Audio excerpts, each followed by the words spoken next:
салом дӯстон, чӣ хеле ба ҳамагон маълум аст, Барселона пас аз бохт аз дасти ПСЖ дар бозии ҷавобӣ имкони баромадан ба полуфинале Лигаи Чемпионҳоро аз даст дод. Аслан дар он бозӣ каталониё пешсаф буданд, аммо корти сурх гирифтани Араухо сабаб шуд то бартарӣ бар нафъи парижиҳо гардад. Пас аз бозии нимҳиматгари бо таҷрибаи Барса Илкай Гюндаган дар интервюи худ сабаби бохтро иштибоҳи Араухо хонд, ки баҳси зиёдеро ба бор овард. Баъзеҳо ӯро дастгирӣ карданду баъзеи дигар тарафи Араухоро мегирифтанд. Имрӯз мо ба шумо реаксияи дигар бозингаронро ҳам оиди ҳолати пешомада ҷамъ овардем. Ҳатман обуна шавед ва то охир тамошо кунед.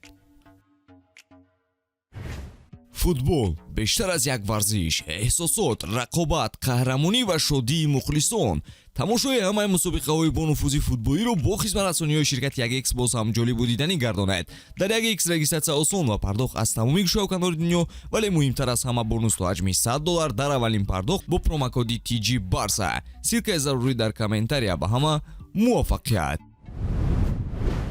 Агар он фол бошад, пас корти сурх аст. Баҳо додан мушкил аст, аммо дар чунин ҳолатҳои ҳассос ту бояд боварӣ дошта бошӣ, ки ба туб расида метавонӣ.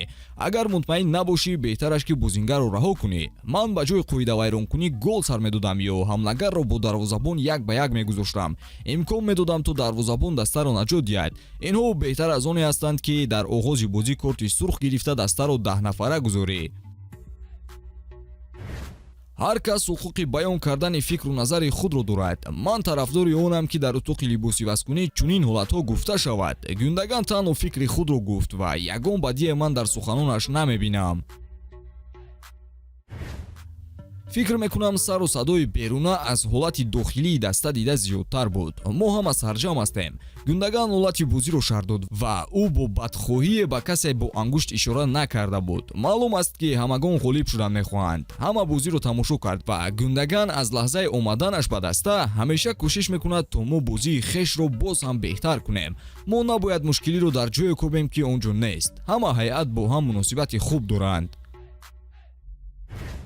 Дар утуқи либосиваскунӣ ҳама чӣ ором аст. Мо бо ҳам суҳбат кардем ва ягон мушкилие боқӣ намондааст. Гюндаган ба касе зарар расонида намехост ва Араухо инро дарк кард. Барои ҳамин мавзӯъ баста шуд.